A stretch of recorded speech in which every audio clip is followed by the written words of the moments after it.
At least 10 people have been killed in Afghanistan during a second day of protests against the burning of the Koran by an extremist preacher in an American church. In the worst violence for months, another 83 people were injured in the southern city of Kandahar, while in the capital, Kabul, suicide bombers wearing burqas attacked a NATO military base. Yesterday, 7 UN workers died when their compound in Mazar-e-Sharif was overrun. Carl Dinnan reports. The anger at the burning of a Koran has not gone away.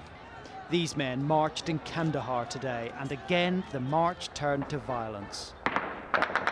At least 10 people are believed dead, 83 injured.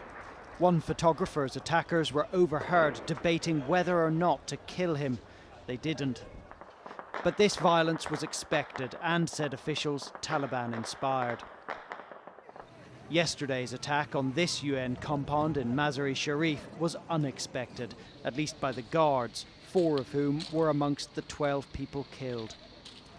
And locals still seem shocked that it should happen in a relatively peaceful part of Afghanistan. We've not seen anything like this for 10 years in Mazar-e-Sharif. This incident scared people and terrified the city. But was everyone surprised that protest turned to violence yesterday?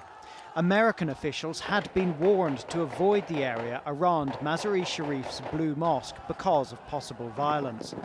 But today, the UN in Afghanistan told Channel 4 News the attack was a complete surprise to them. There had been no extra security. The response of the Afghan police to the incident is also being investigated. It began as a protest against the action of this man, Pastor Terry Jones.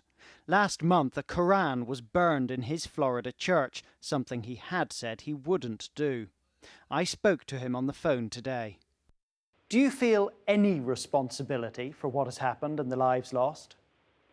We do not feel any responsibility, no. We find it, of course, very devastating anytime someone is killed or murdered. But you set the conditions. You set the conditions in which this violence has taken place, and you knew, because you were warned by General Petraeus and others, that it would happen. Well, I really think that we need to look at what has happened, and we need not to blame me. I believe that we need to call to accountability the people who actually did this.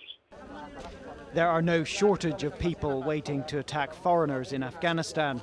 There was an attack on a NATO base in Kabul today, although this time it was the insurgents who were killed. But the surge in violence comes just as security in some areas is due to start transferring to Afghan control.